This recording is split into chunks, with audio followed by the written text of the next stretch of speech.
Donc, merci à tous d'être ici. J'aimerais vous présenter Bert Flint, que vous devez tous connaître, qui a un très beau et très émouvant musée à Marrakech, peut-être le plus émouvant et le plus intéressant que je connaisse, qui s'appelle le musée Tiskouine, qui est à côté de Dag Saïd, ou juste à côté du Palais Behia, et je vous invite tous à aller voir et revoir ce musée dès qu'il ouvrira. Vous m'entendez bien, Bert, non? Bert, vous m'entendez bien? Oui. Ok, super.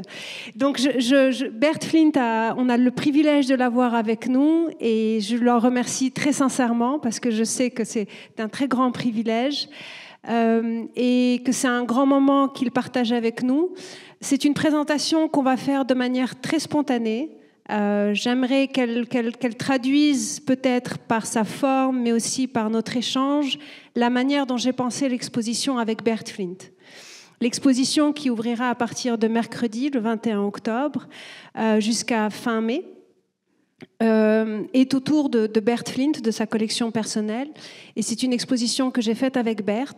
Chaque objet de l'exposition a été choisi avec ou par Bert Flint. Et ça a été pour moi une très grande chance, un très grand privilège, et aussi parce que j'ai énormément appris. J'ai découvert aussi beaucoup de choses. Ça m'a permis aussi d'approfondir certaines connaissances que je pouvais déjà avoir. Et j'ai surtout appris une chose essentielle avec Bert Flint, c'est le rapport qu'il avait à l'objet. Vous allez voir le rapport que vous avez aux objets. Car Bert Flint ne se considère pas comme un collectionneur. Bert Flint, quand bien même a constitué plusieurs collections, considère que ce sont plus des ensembles d'objets et qu'il est plus un regardeur, qu'il est quelqu'un qui assemble ou rassemble autour de lui beaucoup d'objets, mais ne considère pas qu'il a fait œuvre de collection. C'est très subtil, je l'avoue, mais c'est sa manière d'appréhender les objets. Et vous voyez avec ces images ici, là, comment on fait marcher le... Ici, c'était la fin, les objets, je ne sais pas comment on fait pour utiliser le... Voilà, ici, c'était au moment où tous les objets sont arrivés dans les réserves, c'était au mois de janvier. Et donc, Mustapha est là, Bert Flint est là, Mustapha est dans la salle. Je le remercie parce que toute l'exposition a pu être aussi possible grâce à Mustapha et grâce à Marie-Christine, qui sont les deux principaux collaborateurs de Bert Flint et qui sont avec nous dans la salle. Je voudrais aussi remercier toute l'équipe qui a travaillé avec moi sur l'exposition, Hayat, Sahad, Moun'im, Hanan aussi, et bien sûr Loubna. On a aussi Géraldo qui nous a quittés, mais qui était avec nous, et je remercie aussi Alexis, car sans lui, la brochure ne serait pas aujourd'hui publiée. Et j'aimerais aussi vous montrer d'autres moments où vous voyez comment Bert sortait de ses sacs, sa collection d'objets, ses cuirs, et la manière dont on a choisi, sélectionné chacun des cuirs. Vous allez voir que le rapport qu'il a au cuir dans les cultures touareg et dans d'autres cultures est d'une très grande sophistication et témoigne de civilisation et de population très très sophistiquées. Là, vous avez aussi, et je vous invite vraiment à voir cette image et la manière dont Bert tient l'objet dans sa main. Et pour chaque objet, Bert me racontait des histoires. Et pour chaque objet, il avait un rapport à l'œuvre, un rapport à l'histoire, un rapport au temps, parce que là, c'est un objet de préhistoire, mais aussi un rapport à ce que cet objet peut dire d'une société. Est-ce que c'est une société rurale? Est-ce que c'est une société nomade? Est-ce que c'est une société semi-nomade? Est-ce que c'est une société sédentaire? Ou parfois les deux? Est-ce que c'est une société très sophistiquée ou pas? Quels sont les matériaux qu'elle utilise? Et tout ça grâce à sa recherche des objets. J'insiste beaucoup parce que c'est quelque chose vraiment qui m'a beaucoup marqué en travaillant avec Bert. Là, vous voyez, c'était le moment où on choisissait les fibules. Et si vous avez vu l'exposition, vous vous rendrez compte que la première chose qu'on voit dans l'exposition, ce sont effectivement des fibules. Et voilà. Et là, un autre moment aussi très enthousiaste et enthousiasmant, c'est lorsqu'il a sorti les ceintures Fessi, dont on a choisi quelques-unes, car Bert Flint, avant de s'intéresser au monde berbère, avant de s'intéresser au monde subsaharien, afro-berbère, comme il le met dans son livre que vous connaissez tous, qui a été édité par les éditions Majorelle, avant de s'intéresser à la culture afro-berbère, qui est vraiment une expression de Bert, il s'est intéressé à l'héritage andalou. Et vous voyez ici un aperçu de quelques-uns des objets qu'il a collectionnés. Voilà. Et là, Bert, devant son ordinateur, car il utilise ses mails, et grâce à ça, on communique régulièrement. Voilà. Donc je tenais absolument à ce que vous voyiez ces images parce que c'était vraiment dans un échange et dans une très grande complicité que j'ai fait cette exposition, qui est bien sûr savante, mais qui est aussi, avant d'être savante, qui est aussi l'histoire de Bert Flint. L'histoire de Bert Flint qui est aussi liée à l'histoire de la Fondation Jardin Majorelle, parce que comme vous le savez, il a donné plus de 700 textiles en 2015 à la Fondation Jardin Majorelle, et ces textiles font l'objet régulièrement d'une rotation au musée berbère. Donc c'est grâce à Bert aussi que nous avons cette grande collection aujourd'hui de textiles à la Fondation Jardin Majorelle. L'autre élément qui est important par rapport à l'histoire du musée Yves Saint-Laurent et de la Fondation Jardin Majorelle, mais aussi de Bert Flint, c'est le rapport à Jacques Azéma. Comme vous le savez, la précédente exposition rendait hommage à Jacques Azéma. C'était une monographie autour de ce peintre qui avait une certaine nostalgie d'un Maroc un peu universel ou un Maroc intemporel, un peu orientaliste, avec des références picturales au cubisme, etc. Vous l'avez connu et vous le connaissez par cœur maintenant à l'exposition. Mais ce qui est étonnant, c'est que Jacques Azéma était, comme vous le savez, professeur à l'atelier, avait un atelier à l'école des Beaux-Arts de Casablanca pendant plusieurs années. Eh bien, la personne qui l'a remplacé à cet atelier, lorsque Jacques Azéma a quitté l'école des Beaux-Arts de Casablanca, est Bert Flint. Donc vous avez aussi, à travers la programmation au musée Yves Saint-Laurent, l'histoire aussi qui se trame et qui se trace sur l'histoire de l'école des Beaux-Arts de Casablanca et son rapport aussi aux références. Jacques Azéma avait un rapport très universalisant, je vais le dire très simplement, et très pictural et totalement nostalgique du Maroc. Bert, au contraire, avait un rapport très vivant au Maroc, un rapport aussi à l'artisanat. Il a mis en valeur l'artisanat. Il s'est aussi énormément intéressé aux artistes contemporains. Il était ami de Mlihi, ami de Belkahia, ami de tant d'autres artistes. Il a aussi énormément participé au festival d'Azela avec Ben Issa et Mlihi. Donc c'est une figure non seulement importante sur le rapport qu'on a aujourd'hui à la culture berbère, au rapport que le Maroc peut entretenir avec l'Afrique, mais c'est aussi une figure éminemment importante pour toute personne qui s'intéresse à l'histoire de la peinture moderne au Maroc et à l'art contemporain au Maroc. Donc l'aspect qu'on a voulu dans cette exposition, c'est pas raconter l'histoire de l'art en lien avec la peinture moderne ou l'art contemporain, puisque ça a déjà été fait dans d'autres expositions, notamment au Macal. Mais là, c'est plutôt d'essayer de raconter le portrait de Bert Flint, ou du moins de raconter sa passion pour les objets et sa recherche et sa quête qui va l'emmener du Maroc jusqu'au Niger, pour la simple raison qu'il cherchait des objets. Et qu'il était dans une quête de l'objet. Et il va traverser les territoires, il va traverser tout le Maroc. J'aurais aimé avoir sa connaissance du Maroc, parce qu'il a une connaissance parfaite du Haut-Atlas ou Anti-Atlas, du Rif à Jbel, voilà, etc., etc. Beaucoup mieux que moi. Mais en même temps, il est allé jusqu'au Niger parce qu'il s'est intéressé à d'autres objets au Niger. Donc c'est vraiment un voyage à travers le temps, mais aussi un voyage à travers une géographie qu'on a essayé aussi de traduire dans l'exposition. Et pour rendre les choses plus simples et aussi plus intéressantes et que vous compreniez aussi l'expérience que moi j'ai vécue avec Bert, je vais demander à Bert Flint si vous seriez d'accord pour nous expliquer peut-être certains des objets qui sont dans l'exposition et que nous allons présenter là.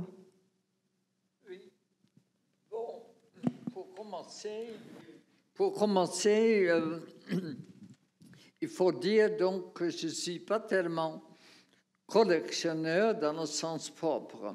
Ça veut dire, en effet, je collectionne, mais c'est-à-dire, c'est parce que Par exemple, ici, il y a 5 objets qui se ressemblent et évidemment, j'ai commencé avec un. Et le premier que j'ai acheté m'a interrogé. Et c'est donc, en réalité, je voulais comprendre pourquoi cette forme, disons celui du milieu. Alors, je me suis dit, alors, ces objets sont donc des objets utilitaires, utilisés comme épingles pour soutenir le hike, et on se demande pourquoi cette épingle pour rattacher 2 bouts du hike soit aussi élaborée. On doit le comparer avec une épingle de sécurité qu'on utilise en Occident, qui est purement fonctionnelle et qui n'a pas cette variété de formes qu'on trouve ici. Alors, donc, il est clair que cette forme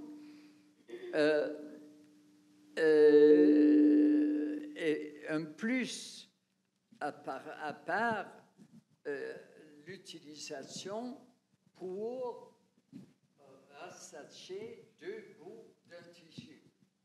Et donc, je me suis demandé, cette forme, pourquoi elles sont autant élaborées et pourquoi il y a une telle diversité de formes.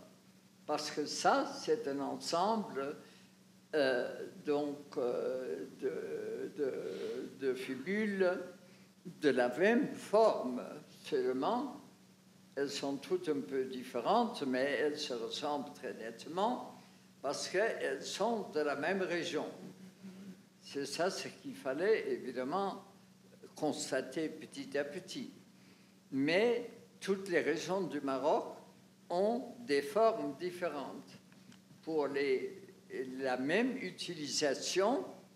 Et là, vous avez une autre forme, donc d'un fibule, de khoulala, ou de tizarzaï, en berbère. Alors, donc, pourquoi ces formes aussi élaborées, par exemple celui-ci, en plus, une technique très compliquée appliquée pour faire cette fibule. Vous savez aussi, ceux surtout qui viennent des régions berbérophones, que cette forme-là, surtout, est mise sur les portes d'entrée des maisons ou des bâtiments. Alors, donc, il était clair pour moi que ces formes ont une signification. Et c'est là l'essentiel, ce que je veux dire au départ, pourquoi je ne dois pas être considéré comme un collectionneur de belles choses. Pour moi, l'essentiel était la recherche. La recherche, pourquoi ces formes? Je veux dire, pour un objet utilitaire qui peut être remplacé en tant qu'utilité par un épingle de sécurité qu'on utilise en Occident. Donc, ces formes ont une autre fonction que seulement pour soutenir la hike et sont liées donc à une population spécifique. Parce que dans chaque région, dans chaque ethnie ou tribu, on trouve une forme différente. Alors, donc, c'était ça l'essentiel de mon intérêt de collectionner le plus de formes semblables à celle-ci pour essayer de découvrir le secret, disons, de cette forme. le pourquoi de cette forme dans cette région spécifique. Alors, donc, j'ai ramassé aussi bien des pièces cassées que des belles pièces, disons, intactes. Parce que quelquefois, la pièce cassée m'apportait des renseignements précieux qui expliquaient, voilà, ici, vous voyez, c'est la même forme qu'on vient de voir, mais telle qu'elle est portée. Ça veut dire, donc, avant, on a vu la forme à l'envers, comme les gens l'expliquent. Au Maroc, ce n'est pas tellement le cas, mais c'est dans beaucoup de régions sahariennes.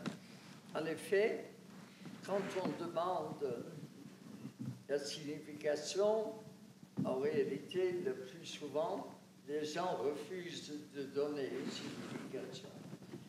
Et ils disent non, c'est joli,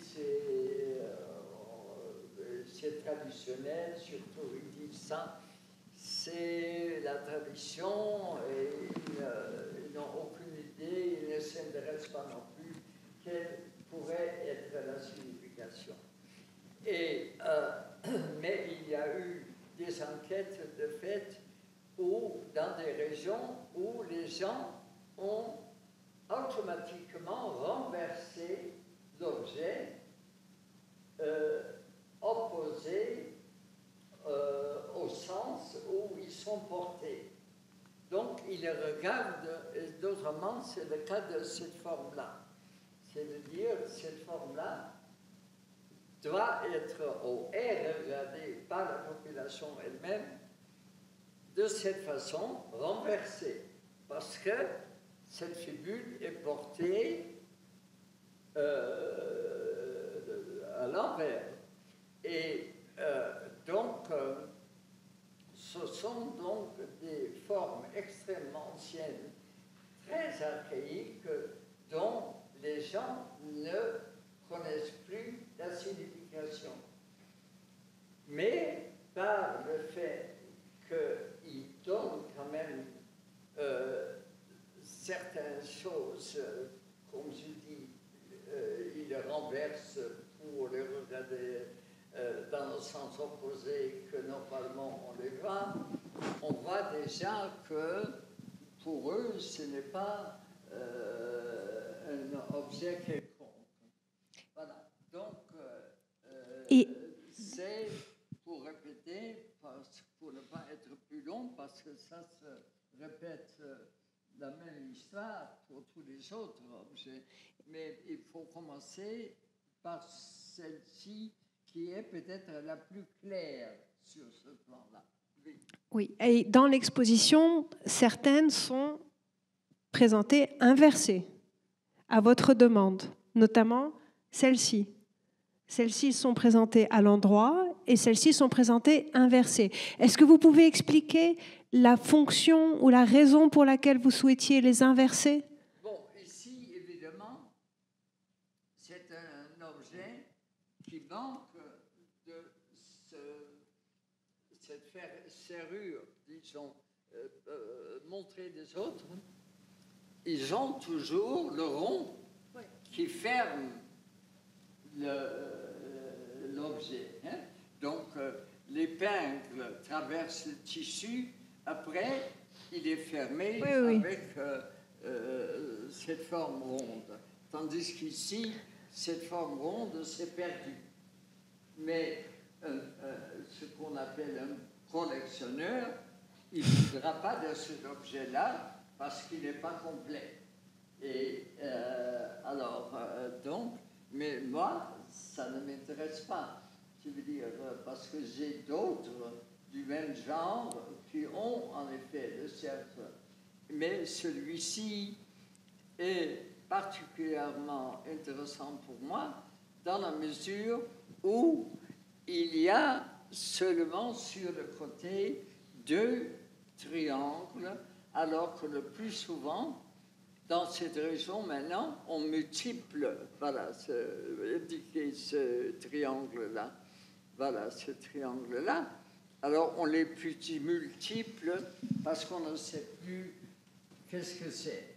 Et en réalité, ce sont les épaules d'une figure qui est devenue tellement abstraite qu'on ne le reconnaît plus en tant que personnage. En réalité, il s'agit de la femme accroupie, de la femme en train d'accoucher, avec les épaules qui pendent d'ailleurs, tandis que là, elles sont devenues rectilignes. Alors ça, évidemment, pour découvrir ça, il a fallu beaucoup de hasard d'abord, et de ramasser beaucoup d'objets, même cassés, pour arriver à ce résultat, pour comprendre le sens de cet objet. Donc, ce sont des objets de recherche et pas des objets de collection. Elles peuvent devenir aussi des objets de collection, évidemment. Et pour moi, ça a été une deuxième étape.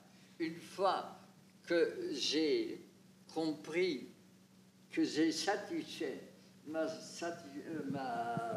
curiosité de découvrir l'origine ou le sens ou le symbolisme de l'objet, évidemment, à ce moment-là, j'ai été intéressé à trouver le plus bel exemple et le plus complet. Mais au départ, ça pouvait être un objet cassé. Tout à fait. Donc l'expo commencera... Bon, alors, donc, le premier qu'on a vu, et donc j'ai expliqué que ça pourrait être, et ça me semble sûr pour moi-même, la femme accroupie en train d'accoucher. Ici, par contre, c'est un objet qui n'est pas renversé, qui, en effet, est un objet qui a un sens vis-à-vis des autres. C'est-à-dire qui montre qui on est, qu'est-ce qu'on croit, ou à qui on appartient, ou à quelle communauté on appartient. Donc, ça, le premier était un objet de l'extrême sud, des régions sahariennes. Par contre, ça, ce sont des objets qui sont du Haha, donc du Haut-Atlas occidental, et qui sont en forme donc complètement différentes, vous voyez bien, et avec des techniques aussi de réalisation quelquefois très différentes, mais enfin reconnaissables facilement par la forme quand même comme étant de la même région. Et dans cette région, il est connu dans tout le Haut-Atlas occidental. Ça veut dire que c'est le fameux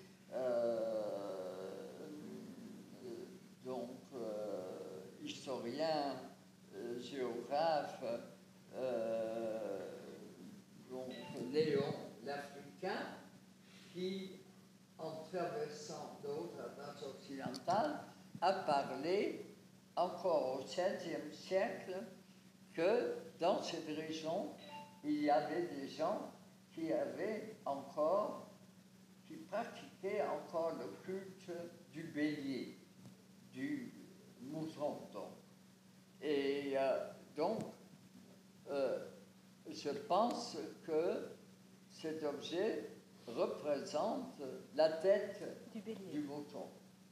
Alors, donc, ça, évidemment, on ne peut pas être sûr de ça. C'est ce qui est important. Ça paraît, d'après d'autres indications de la région, ça paraît possible.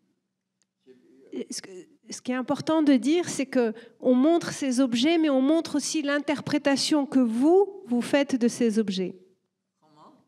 J'ai dit, ce qui est important dans cette collection d'objets que vous avez constituée, c'est aussi l'interprétation que vous donnez à ces objets-là. Là, par exemple, la tête de bélier, ici, la femme accroupie, et d'autres. Mais si vous êtes d'accord, on va peut-être continuer parce que c'est juste un aperçu à peine du début de l'exposition et j'aimerais que vous voyiez aussi d'autres aspects, d'autres approches qu'a fait Bert Flint de sa collection. Quand il parlait d'éléments, qu'il collectionnait des objets séparés ou des fragments d'objets ou des fragments de bijoux, là vous en avez la preuve. Ici vous avez des frontaux, mais là vous avez uniquement des éléments. Et dans l'exposition, on montre au même titre un fragment d'objet qu'un objet complet. Parce que pour Bert Flint... Là, ce qu'on est en train de voir, ce sont des objets décoratifs.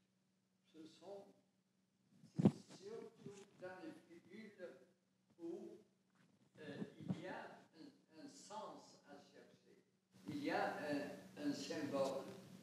C'est d'ailleurs pas pour rien que les organisations amazigophones utilisent le tissertail comme symbole. Hein.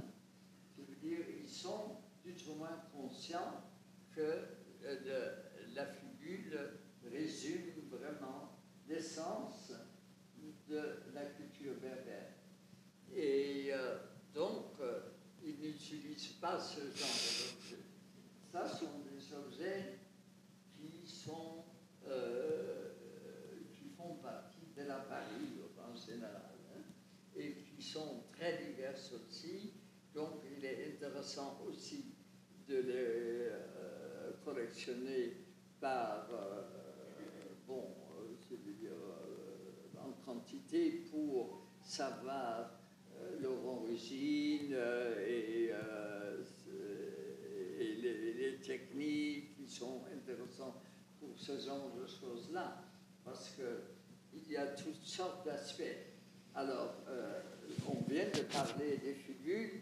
Là, c'est le plus compliqué parce que ce sont des formes symboliques qui ne correspondent pas à notre mentalité analytique, hein, parce que les symboles, d'une façon générale, sont des formes, disons, qui il ne faut pas donc confondre un symbole avec une signification précise, parce qu'on me demande toujours qu'est-ce que symbolise, par exemple, la grenouille, parce que pour moi, la grenouille est un des symboles les plus importants. Alors, on va aller voir les grenouilles. On va aller voir les grenouilles. Ils veulent avoir une réponse simple. Et d'ailleurs, pour eux, pour les gens qui posent cette question, évidemment, eux-mêmes ont déjà la réponse en disant, bon, Sherifa ou Lamskona. l'eau est très importante au Maroc, donc c'est un symbole de l'eau. Alors en réalité, comment? Wesh Sherifa ou Lamskona. Je suis trop long? Non, j'ai dit wesh Jrana. Ah, la Zerana. Wesh Sherifa ou Lamskona. Oui, la Zerana est aussi un symbole de l'accouchement. C'est-à-dire, c'est son attitude assise qui correspond à l'attitude traditionnelle de l'accouchement de la femme. Hein? Alors, je veux dire, évidemment, maintenant, avec l'hôpital Bert, et tout ça, l'accouchement... si vous me permettez... Et c'est un symbole universel. C'est-à-dire, ça se trouve dans le monde entier. Ça se trouve aussi aussi bien en Amérique du Sud, en Australie, en Asie et partout. Toujours. Pourquoi? Parce que c'est la forme qui évoque directement la forme, enfin l'attitude de l'accouchement traditionnel dans le monde entier. Alors, si vous me permettez, Berthe, je vais juste expliquer quelque chose aux gens présents dans l'exposition. On termine effectivement l'exposition par le motif de la grenouille, que vous voyez ici avec certains des objets qui viennent de différentes régions géographiques auxquelles Bert Flint s'est intéressé. Et au début, vous a parlé de la fibule et de cette forme de la femme qui serait au point d'accoucher. Et on voit le rapprochement que fait Bert Flint avec la grenouille ici. Donc il y a un jeu de correspondance dans l'exposition entre le début et la fin du parcours, qui sont une lecture très personnelle de Bert Flint. J'ai essayé dans l'expo de ne pas travestir sa pensée, mais au contraire d'essayer de la traduire du mieux que je pouvais par des jeux de rapprochement et des jeux de correspondance. Donc la fin de l'exposition, on va la voir tout de suite ensemble, avant de reprendre rapidement le parcours, mais on va peut-être avancer un tout petit peu plus vite, parce que je vois que le temps passe et qu'il y a plein d'objets aussi à raconter qui sont aussi passionnants que les fibules. Donc, vous allez voir dans l'exposition une section qui est consacrée à la grenouille, avec ici un objet du Mali, avec la grenouille qui est ici sur la serrure, Dogon. Ici, c'est une grenouille, c'est un objet baoulé, avec la grenouille qui est ici présentée. Et c'est aussi un objet de divination. À l'intérieur, normalement, il y a une grenouille morte. Et ici, c'est un sac renversé, dans lequel on voit le motif de nouveau de la grenouille. Mais on la voit pas normalement. Voilà. Je veux dire, ça c'est l'intérieur de ce sac. Ce sac a été renversé au moment où la jeune fiancée s'est déclarée enceinte. Je veux dire, avant d'être enceinte, le sac ne montre pas la grenouille ni le décor. C'est au moment où elle donc se déclare enceinte que on renverse. Et d'ailleurs, c'est seulement propre à une certaine région, chez les Touaregs, donc au Niger. Mais c'est dans une atmosphère festive, vous voyez, je veux dire, avec toutes ces décorations colorées, la grenouille, c'est l'accouchement. Alors, donc, mais tout ça, c'est caché dans le sac. Et ça n'apparaît qu'au moment où elle déclare donc et où elle doit tenir le lit, et ça s'est mis devant elle sur le lit. Parce que les Touaregs ont des lits sur pied, ce qui est une chose très particulière. Bien avant que le lit n'existe en Occident, et encore moins ici, les gens dormaient sur des lits dans le Sahel.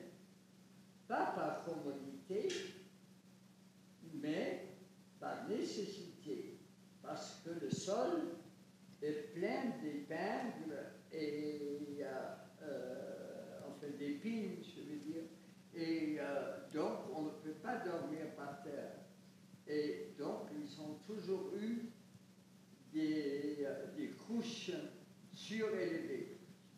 Et donc ça paraît aussi assez étonnant, n'est-ce pas? Je veux dire, par exemple, moi, au Proche-Orient, le plus souvent, les gens dormaient encore par terre sur des tapis. Comme au Maroc, dans beaucoup de régions, il y a 50 ans, dans beaucoup de régions, on dormait aussi par terre sur des tapis ou des nappes.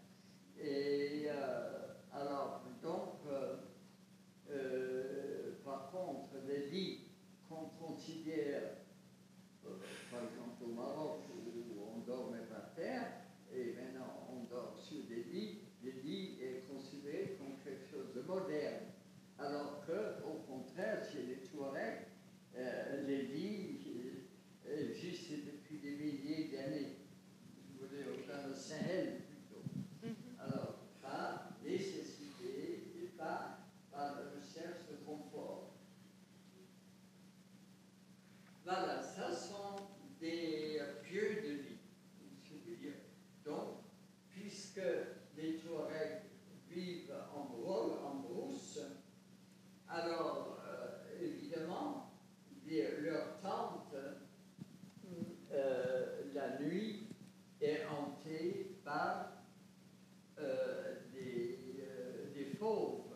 ange protecteur, vous voyez, comme on l'exprime dans les religions. C'est-à-dire, nous sommes tous dotés d'un ange protecteur pendant le sommeil. Hein.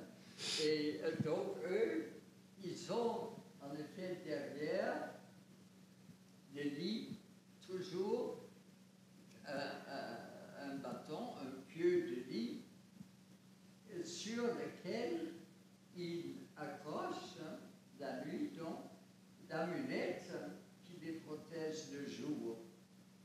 Mais puisque la nuit, ils s'endorment, alors ils essayent de se faire protéger par ça. Et dans les amulettes qui sont accrochées, évidemment, surtout de nos jours, il y a en effet des écrits de Coran ou des choses comme ça. Alors, voilà, ça sont les bijoux qui sont portés. En réalité, ça c'était ma motivation pour la première fois, traverser le Sahara et d'étudier donc ces formes-là sur place au Niger et au Mali. Ça veut dire, d'après donc une publication sur une revue où on parlait de ces objets en relation avec ces piquets-là, alors disons, le compte rendu sur la revue ne me satisfait pas et me paraissait pas complet. Alors j'ai donc téléphoné avec l'auteur de cet article et elle m'a encouragé de continuer cette recherche qu'elle avait commencée. Voilà. Et donc, vous voyez comment Berthe peut s'intéresser autant au Maroc et aller parfois jusqu'au Niger pour faire des recherches sur certains objets très spécifiques à des tribus très spécifiques. Donc, on retrouve toujours cette idée de la quête et de la quête de sens et de la quête de recherche d'objets. Ce qui est intéressant à propos de ces objets-là, c'est la relation avec le titre que j'ai choisi pour le livre, Afro-Berbère. Parce que un autre savant suisse du musée de Neuchâtel contestait la thèse de Madame Germaine Dieterlen, qui était la grande chercheuse du musée de l'Homme à Paris, qui avait appelé ça des bijoux berbères. Enfin, berbères, touareg. Et le grand savant de Neuchâtel, très spécialisé dans la culture saharienne, avait contesté cette appellation. Il a dit, mais non, ce ne sont pas des choses berbères, ce sont des objets nègres, je veux dire propres aux noirs. Mais c'est ça qu'il faut savoir, que, évidemment, vous connaissez tous le nom, au moins, Touareg, mais les Touaregs sont en majorité des noirs. La race est d'origine blanche, mais leurs esclaves, leurs anciens esclaves, parce qu'il n'y a plus d'esclaves, hein, et donc leurs anciens esclaves ont adopté la langue de leur maître, donc le tamashek, qui est donc la version du tamazight des langues berbères ici. Et alors, donc, c'est ces gens-là, qu'on appelle les bellas. Les bellas, ce sont des tamasheks noirs, mais qui parlent donc la langue amazigh. Je veux dire,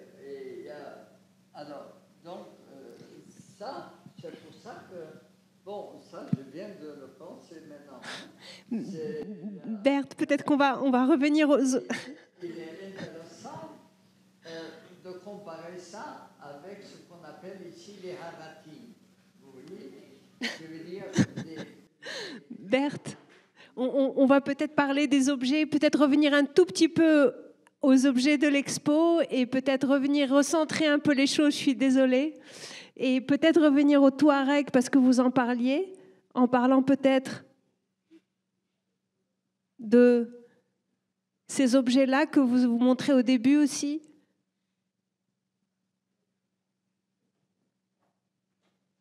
Non ? Ça, vous m'avez coupé court, alors je ne peux pas comme ça sauter d'un sujet sur un autre. Bon, je suis désolée, mais... Alors, donc, ça, ce sont aussi des objets touareg du côté de l'Algérie. Ça, c'est le fameux khamissa. Donc, ce qu'on appelle au Maroc le khamsa khamissa. Et donc, c'est une amulette. Donc, khamsa fil ayni, tout ça. Alors, donc, c'est un grand symbole, par exemple, les chiffres, oui. Et ça sont des sacs, qui paraissent purement décoratifs, mais qui ont aussi une origine. Vous voyez, la partie haute a été ajoutée. C'est la partie verte qui est l'origine et qui est donc en réalité la forme d'un homme touareg, d'un guerrier touareg. Et ce qu'on a accroché en haut, c'est, oui, ça c'est un sujet important, c'est l'islamisation des objets anciens. Ça c'est la même chose au Maroc aussi, surtout dans le Souss. Je veux dire, au Souss, ils ont pu garder des formes anciennes en faisant une double paroi dans laquelle ils peuvent mettre des amulettes écrites d'après les prescriptions de l'islam. Je veux dire donc des amulettes écrites en arabe et tout ça. Alors ils sauvent la face, le décor ancien, mais il est islamisé, il est parce que sinon tout aurait disparu, vous voyez, je veux dire. Mais du fait qu'il y a un verset de Coran derrière, à l'intérieur, alors à ce moment-là, les gens admettent que et de toute façon le Souss se particularise, enfin se singularise par le fait que les fuqaha, ils s'abstiennent de critiquer les gens. Je veux dire, pendant les fêtes, quand on porte les bijoux, ils s'absentent tout simplement. Ils n'assistent pas aux danses et tout ça. Ils s'en vont. Mais ils ne sont pas iconoclastes. Je veux dire, ils ne font pas la guerre contre. Alors, ce que moi, si on revient au Touareg, ce qui m'a fasciné en travaillant avec vous, c'est la sophistication et le travail du cuir de cette population qui est très élaborée. Oui, c'est d'après Henri Lotte, qui est un des grands chercheurs, le plus grand chercheur même de l'art saharien et touareg. Alors, l'art du cuir n'est nulle part au monde développé comme dans le Sahara. Donc, c'est une élaboration très, très, très poussée. Bon, ça, c'est pas le meilleur exemple, mais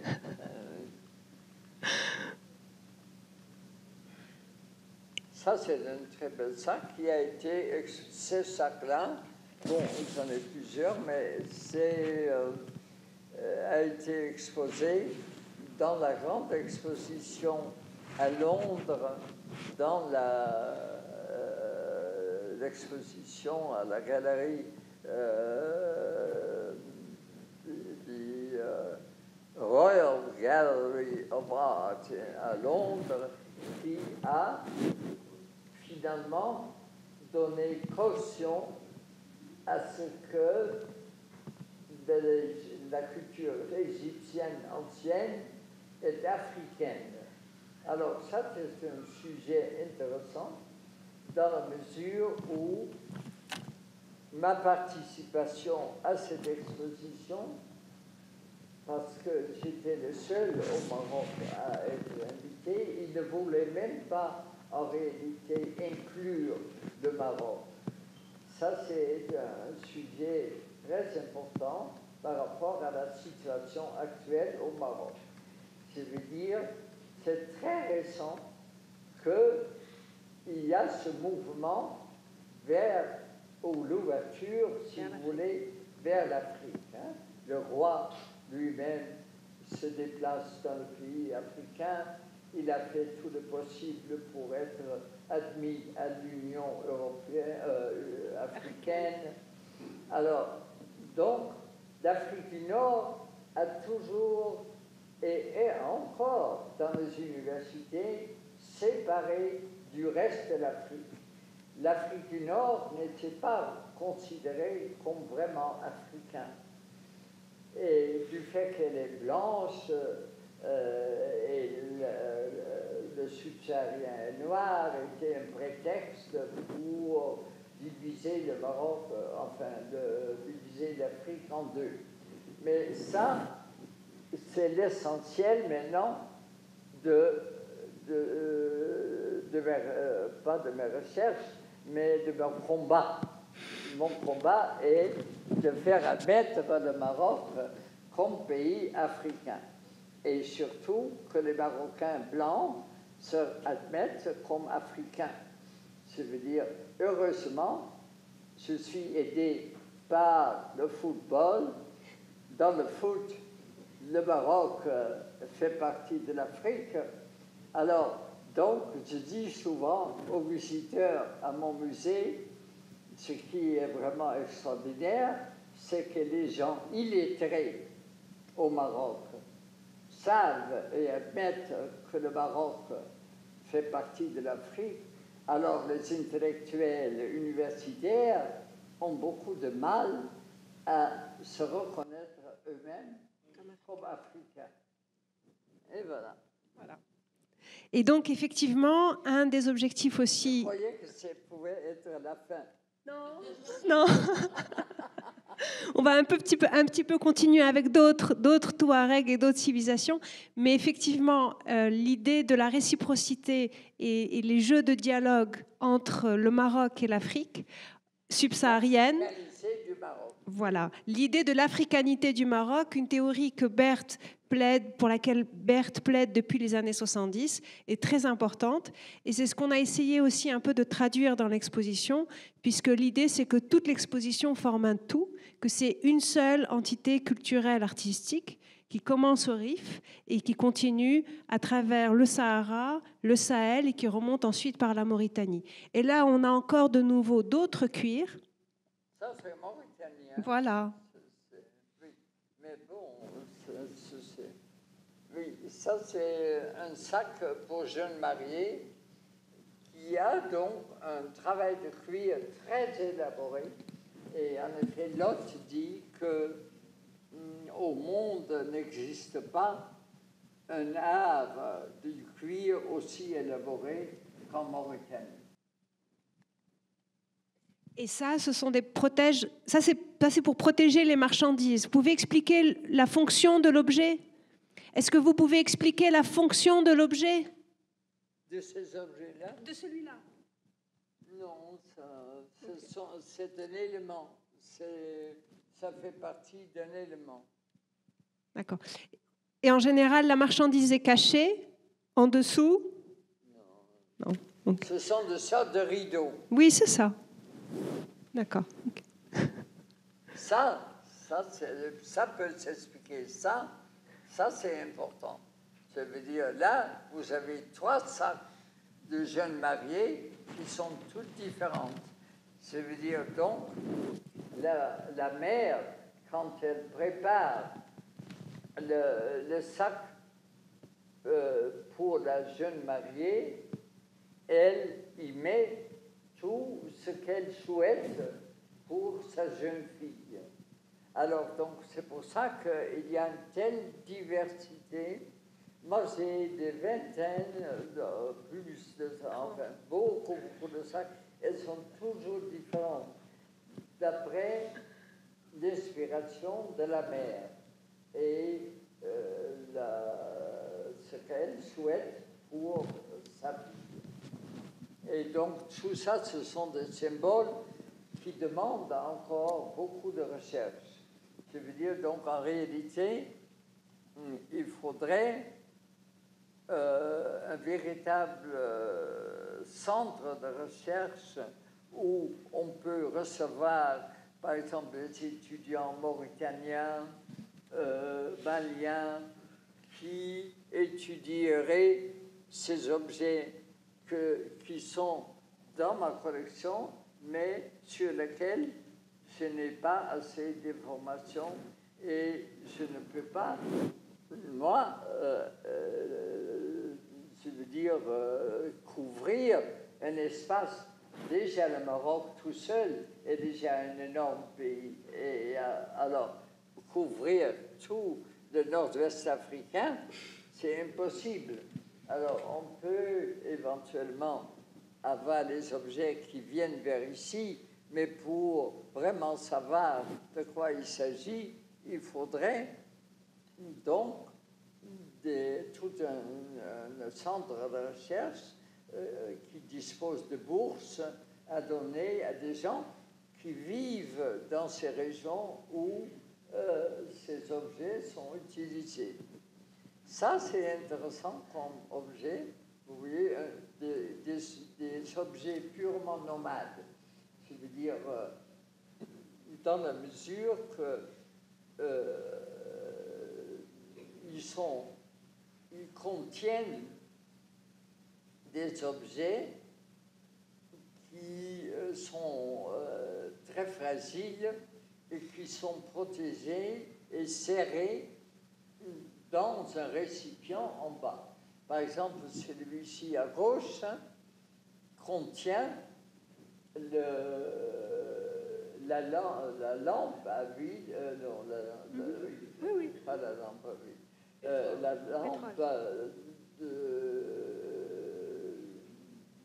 à gaz qui a un vitre qui donc se casse très très facilement et qui est conservé dans ce récipient qui se ferme. Donc, on l'a laissé un peu ouvert pour vaguement voir le verre. Et là, c'est la même chose pour le service de thé.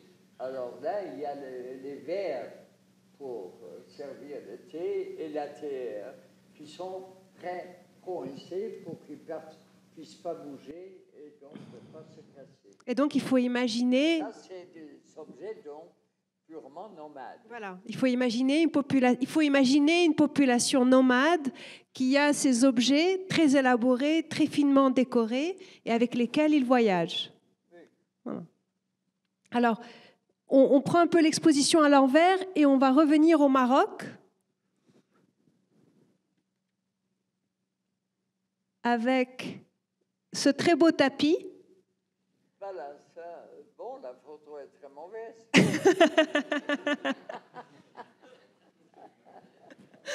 Alors, pour vous dire franchement, c'était le jour où on le choisissait dans les réserves avec Hanan et Hayat. On faisait, vous voyez nos chaussures ici, voilà, je suis désolée, voilà, je cache rien. C'était avant qu'on le présente dans l'exposition. Et on voulait choisir un tapis du Haut-Atlas.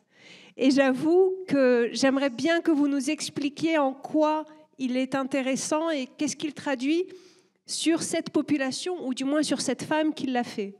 Bon, non, j'ai beaucoup, en effet, travaillé sur les tapis et alors il y a une grande différence entre les tapis faits par des sédentaires et les tapis faits par des nomades. Alors, évidemment, il n'y a pas de purs nomades ni de purs sédentaires. Je veux dire, les nomades ont des haltes et connaissent quand même aussi un certain temps quand ils sont sédentaires. Mais enfin, de toute façon, dans leur tapis,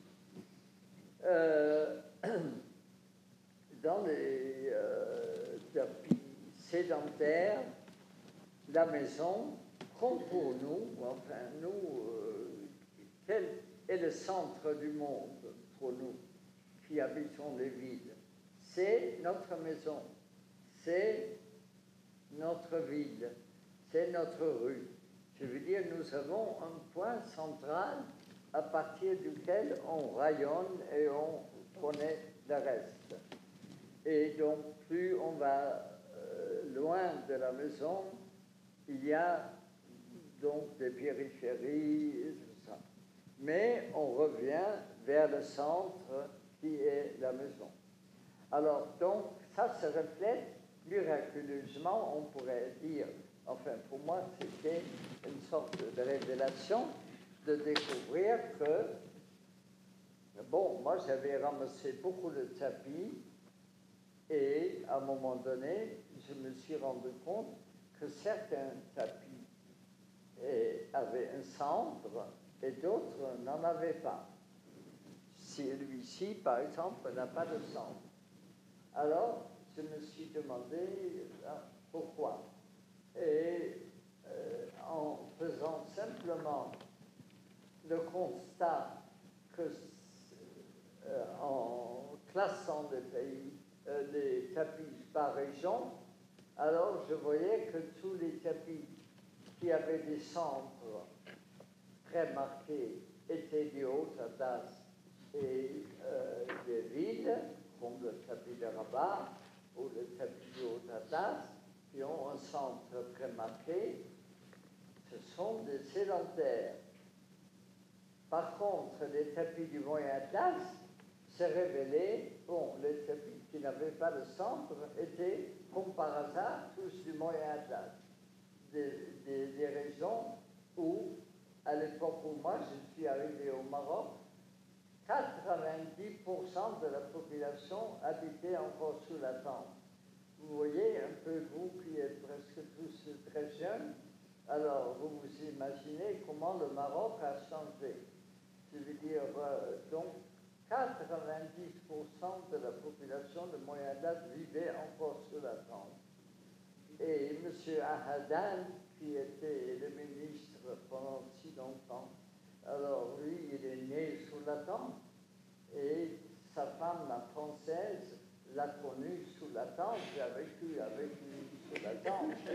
Alors, donc, la tente est quelque chose qui a joué un rôle extrêmement important au Maroc. Hein. Et c'est pour ça que moi, je me combats aussi, mais malheureusement, je suis trop âgé pour vraiment compléter ce combat, de faire un musée de la tente. Parce que les palais et même les maisons laissent des traces, des ruines, mais la tente ne laissera aucune trace. Et dans 100 ans, on ne saura plus qu'est-ce que c'est une tente, sauf la tente de la plage ou alors, donc, si vous venez à Tichiville, vous voyez une tente installée encore. Mais ces tentes installées comme ça n'existe pratiquement plus. C'est-à-dire, ça se fait encore à l'occasion de mariage, de la Moyen-Âge, mais c'est vraiment en voie de disparition. Et donc, il serait très important de créer un musée de l'attente pour, je veux dire, dans l'esprit du droit à la mémoire.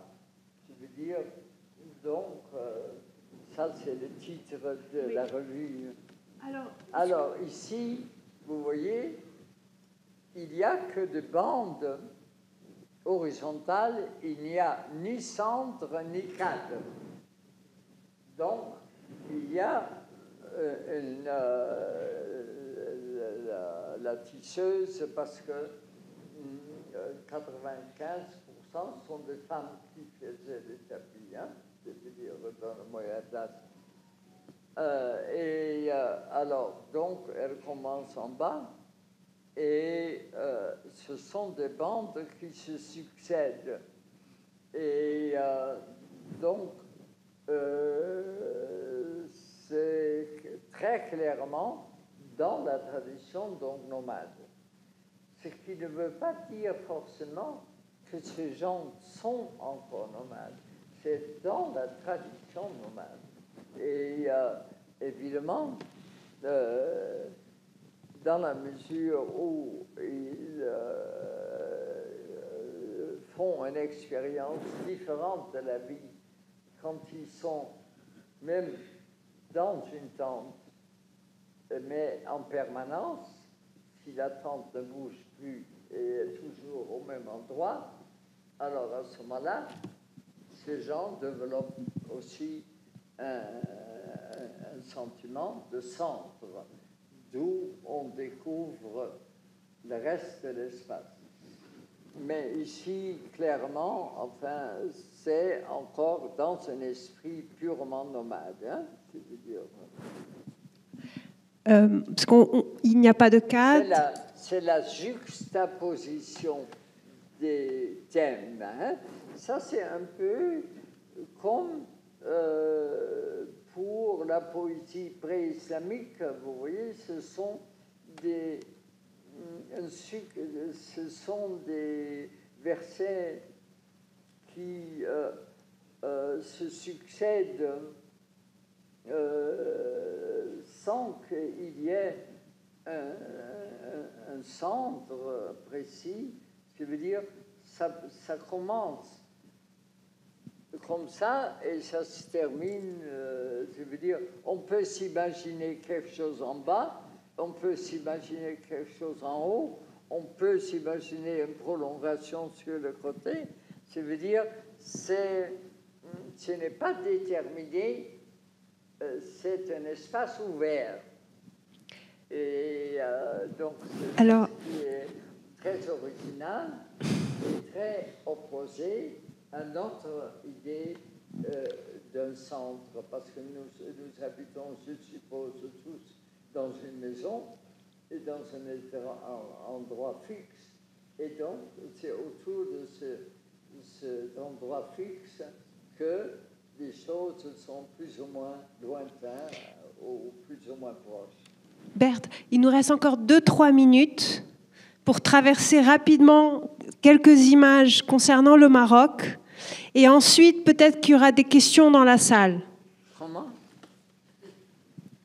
Je vais montrer encore quelques photos sur le Maroc, oui. Rapidement, parce qu'il nous reste 5 minutes. Et ensuite, peut-être qu'il y aura des questions dans la salle. D'accord.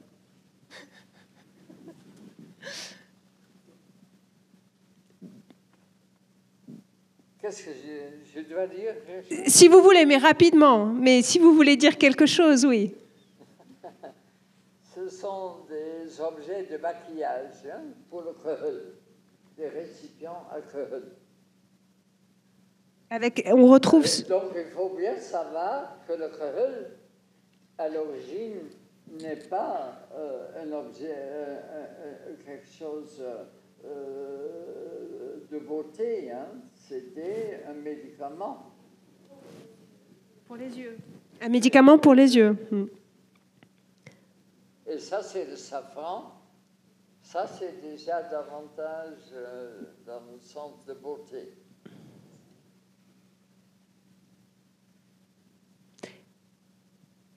des miroirs. Des marteaux à sucre, oui. La vannerie est très riche au Maroc aussi. Hein. Donc, évidemment, ça paraît comme un art pauvre, hein, mais elle est d'une richesse énorme de formes, mais des collectionneurs et des riches n'en veulent pas parce que ça se détériore. Ça veut dire qu'on investit seulement dans des objets d'art. Pour moi, ce sont des grands objets d'art. Mais malheureusement, ils se détériorent, ils se perdent. Berthe, Puisqu'on veut investir seulement dans des choses qui restent et qu'on peut transmettre aux enfants, aux petits-enfants. est-ce que vous pouvez expliquer cet objet ? C'est un objet un peu unique. On peut mettre le tagine au milieu. Et le reste, ça veut dire ce qu'on veut jeter, on le met devant. Voilà. Donc c'est un sous-plat pour tagine. Et c'est très rare en vannerie. Mais la vannerie, donc on appelle ça la vannerie, les objets en X.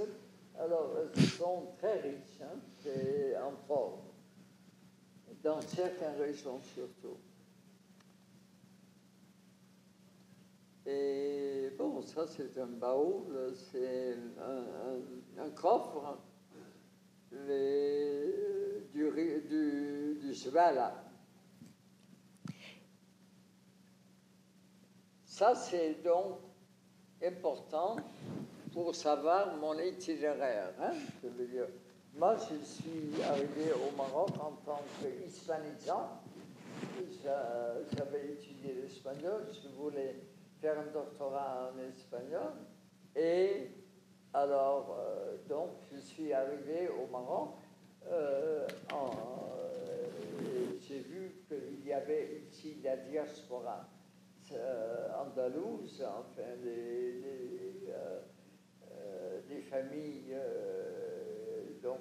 qui se sont réfugiées ici, enfin qui n'ont pas voulu se convertir au christianisme et qui ont préféré s'expulser et qui sont venus s'installer surtout dans les villes du Nord d'abord, enfin à Fès, à Tétouan et tout ça. Et donc, c'est ça le début de mon intérêt pour le Maroc. Donc, vous voyez tout l'itinéraire que j'ai dû faire. Je veux dire, donc, pour mieux comprendre la culture andalouse, j'ai passé une année au Proche-Orient pour voir l'origine de la culture islamique. En revenant, je m'arrête au Caire pendant un certain temps. Et c'est là où je me rends compte que l'Égypte a ses origines en Nubie, en Afrique, et que c'est la même chose pour toute l'Afrique du Nord. Alors, donc, c'est une première reconnaissance de l'africanité de l'Afrique du Nord. Parce que, et ça s'exprime d'une façon très forte dans la relation que la France a voulu établir avec l'Algérie, ils ont déclaré l'Algérie un département français. Alors, ils ont voulu étendre l'Europe du fait que les gens au nord de l'Afrique étaient blancs, ils croyaient qu'il était possible d'annexer ça à l'Europe, quelque part. Et alors, donc ça, évidemment, c'est... et jusqu'à présent, il ne faut pas oublier ça, dans toutes les universités du monde occidental, et ici aussi, l'Afrique du Nord s'étudie dans le département du Proche-Orient. et pas dans le département africain. Donc, jusqu'à nos jours, alors qu'on sait vraiment mieux maintenant dans les milieux scientifiques, l'Afrique du Nord est toujours encore considérée comme faisant partie du Proche-Orient pour les études.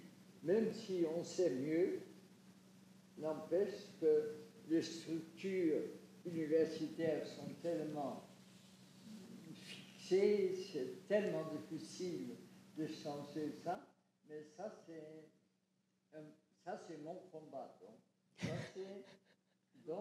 C'est un autre combat. C'est faire admettre que l'Afrique du Nord n'appartient pas au Proche-Orient, malgré l'islam, malgré l'arabe, géographiquement, pour commencer, ça, tout le monde le reconnaît. Donc, la géographie est, dans ce cas, une aide par rapport à l'histoire, parce qu'en effet, l'histoire a beaucoup lié le Proche-Orient, non, je veux dire le Maroc au Proche-Orient, mais l'histoire est toujours là,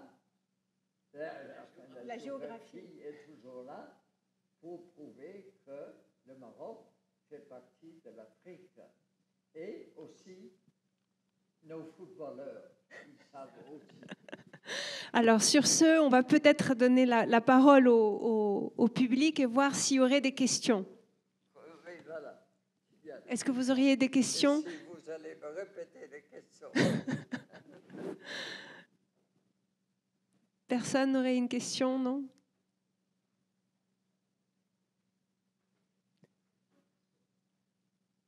Ok. J'imagine qu'il y a eu... Oui.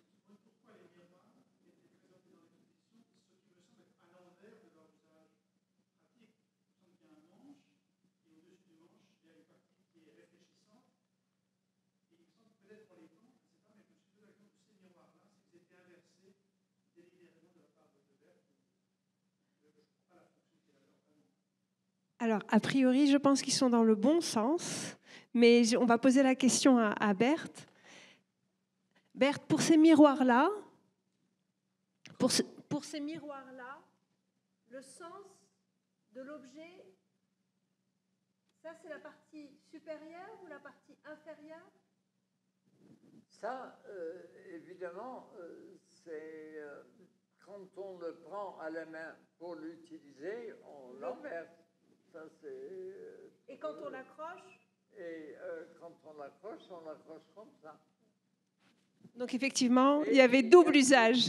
Et il y a toujours en bas une petite planche sur laquelle poser les récipients à queue et tout ça, qui ont disparu.